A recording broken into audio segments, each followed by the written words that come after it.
আমি আর পারছি না ভাই, জীবনটা শেষ হয়ে গেছে আমার কাছে। কাজ নেই, পরিবারের চাপ, মনে শান্তি নেই। আমি আর বাঁচতে চাই না।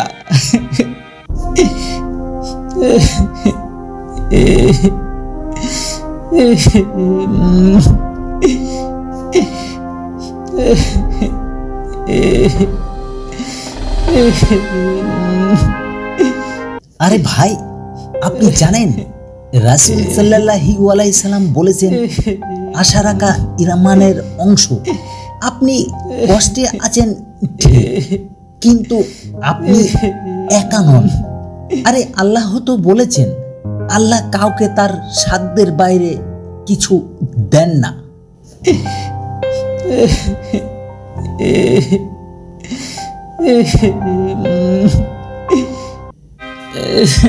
কিন্তু আমি বারবার চেষ্টা করেছি, কিছুই হচ্ছে না।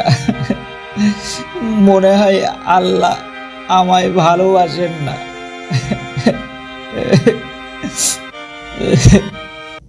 না ভাই, আল্লাহ আমাদের কখনোই অবহেলা করেন না, আমাদের পরীক্ষা করেন যেন আমরা ধৈর্য ও তাকওয়া শিখি। কুরআনে আল্লাহ বলেছেন নিশ্চয়ই কষ্টের সাথে রয়েছে স্বস্তি।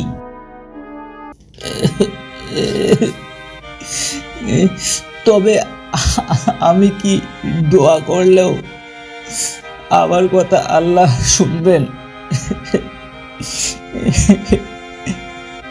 আরে অবশ্যই শুনবেন, কেন শুনবেন না? আরে দোয়া তো মুমিনের অস্ত্র ভাই। আল্লাহ নিজেই বলেছেন তোমরা আমাকে ডাকো, আমি তোমাদের ডাকে সাড়া দেব। আপনি শুধু একবার অন্তর থেকে ডাকুন আল্লাহকে। হ্যাঁ, ঠিক বলেছেন ভাইয়া আপনি।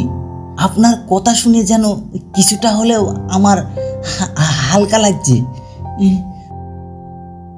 তবে আল্লাহ কি আমার এত ভুল ক্ষমা করবেন? আরে হ্যাঁ ভাই, আল্লাহ তাআলা তো তার বান্দার প্রতি এত দয়ালু, তিনি বলেছেন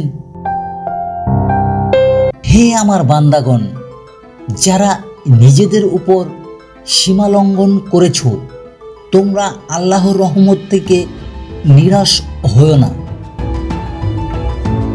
আপনার সব পাপ যদি আকাশও ছুঁয়ে যায়, আল্লাহ এক মুহূর্তেই মাফ করে দিতে পারেন।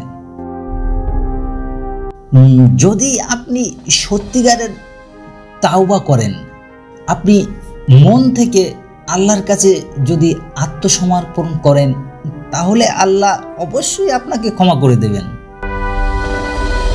হ্যাঁ, আমি চাচ্ছি নতুন করে শুরু করতে, কিন্তু ভাইয়া কিভাবে শুরু করব? ঠিক আছে, প্রথমে বিসমিল্লাহ বলে শুরু করুন। প্রতিদিন ফরজের পর 5 মিনিট কোরআন পড়ুন। প্রতি নামাজে আল্লাহর কাছে নিজের ভুল মাপ চান। দরিদ্র বা অসহায়ের পাশে দাঁড়ান, দেখবেন আপনার জীবন বদলে যাবে ইনশাল্লাহ। ভাই, আপনার মতো একজনকে পেয়ে আমি ভাগ্যবান ভাই, সত্যি কথা বলছি। আমার বাড়িতে গিয়ে আমি পরিবারেও এই কথাগুলো বলবো এবং তাদের এই কথাগুলো অক্ষরে অক্ষরে পালন করতে বলবো। তার সাথে আমি তো অবশ্যই পালন করব। ভাই, আপনি আজ বেঁচে আছেন, এটাই আল্লাহর সবচেয়ে বড় নিয়ামত।